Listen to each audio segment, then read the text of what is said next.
Okay, so Sunday day, 10:34 p.m. Second take. Computer died.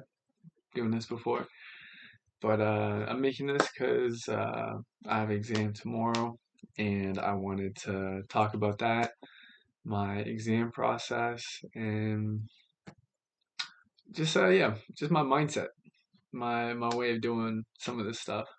So I consider myself a good test taker, and the fact that I don't really get nervous in the test, before the test, after the test. Like I'm generally good at keeping level head with all that. And I know, like, yeah, test taking can be super anxiety inducing. And I know for at a time it was like that for me, but I was definitely like pretty young. But yeah, I'm just talking about some things that I think that goes towards me being calm in test taking situations, and just grabbing information that I need without without tweaking too much while I'm sitting there in the room. So yeah, so exam tomorrow, my first one for the season. I like I will say my preparation for this one hasn't been that good, like that comprehensive compared to the other ones. Um, but I think leading up to the exam, um, after taking so many, you kind of know what works for you and what kind of learner you are. So through trial and error, you can kind of figure that out. But for me personally, I'm an auditory person, as in when I speak out loud to myself, I remember a lot of that. Like I retain that information a lot more if I speak to myself, speaking and writing, for sure. But just honestly, if I were to just rehearse information just by speaking it out loud, I'm 10 times as more likely to remember that. Like goes for presentations too. If I just speak out, um, yeah, I just find that changes are super drastic. So yeah, definitely that helps a lot for the exam. And like I said, writing too. You write down little like cue cards, little notes. But cue cards are great. One side got the prompt, other side got the answer. That's can't go wrong with that.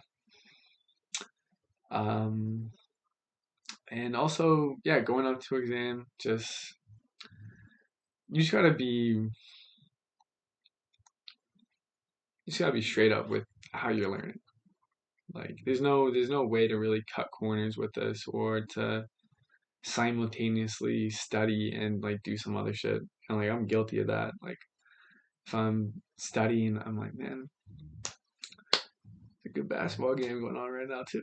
It's just like, you know, you can't watch the game, listen to the game, be involved in the game while you have a test, while you're studying on the side. You're really just it's like it's just shitty. It's like you're making a shitty meal. It's like, oh man, this meal's gonna taste so good, but it's like you just boiled fucking hot dogs. Like that's like like you sat on the couch and the hot dog's boiled. Like nothing happened. It's no nutrition in that. It's just like it's a very easy way to do it. And also your brain gets way more tired too. Like if you have two things you're focusing on separately, you're gonna tire out within like at least an hour. So it's tempting to do that.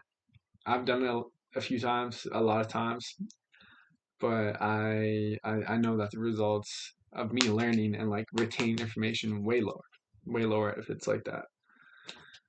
So yeah, I know that for what works best for me, laptop right in front of me, and no music or anything, just highlighters, writing, and talking to myself for an hour straight.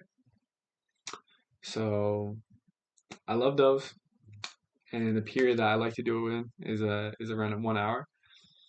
There was I don't know, I got this from somewhere, um, but there's a yeah. If you study for an hour and take a little break, and then study for hours, take a little break, study for an hour, you can keep up with that way better with way more like mental clarity and less brain rot and like just fatigue than just like studying for 5 hours straight. Like 5 hours straight, by the end of it, you actually just feel like an NPC. You don't feel like a real person anymore. So definitely 1 hour on and 15 minutes off seems to work the best for me. My brain is fresh after 15. And there's actually this strat. There's a good strat right here. I don't know if how many people do this. Some people do this, but it's just like it's just wall staring. You stare at a wall. Don't break eye contact. I mean, you could probably break eye contact, but just stare at the wall. Place yourself in front of there, standing, sitting, and just don't do anything. Just sit still. You can try to meditate, but like really, what matters is just that you're getting no stimulation at all. So this wall behind me, super blank, boring ass color.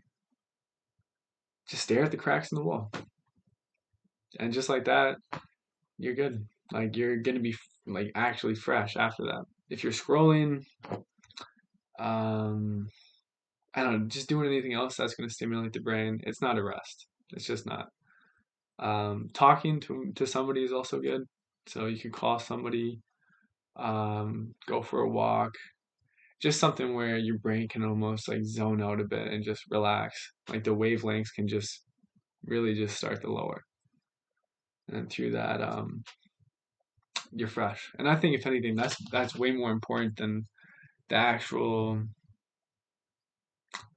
like studying period is just being relaxed in that like recuperation period. Because if you don't take that part just as serious, then you're gonna get back into it, and then you're just gonna be even more tired, and you won't have that longevity to study like the whole day.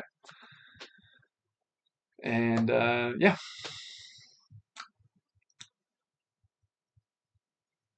mm, yeah, and I think sleep too. Sleep is like massive. I should probably be asleep right now. I should have been asleep like an hour ago. But sleep is massive, so I'm definitely gonna get some of that. And yeah, I just hope this exam goes well.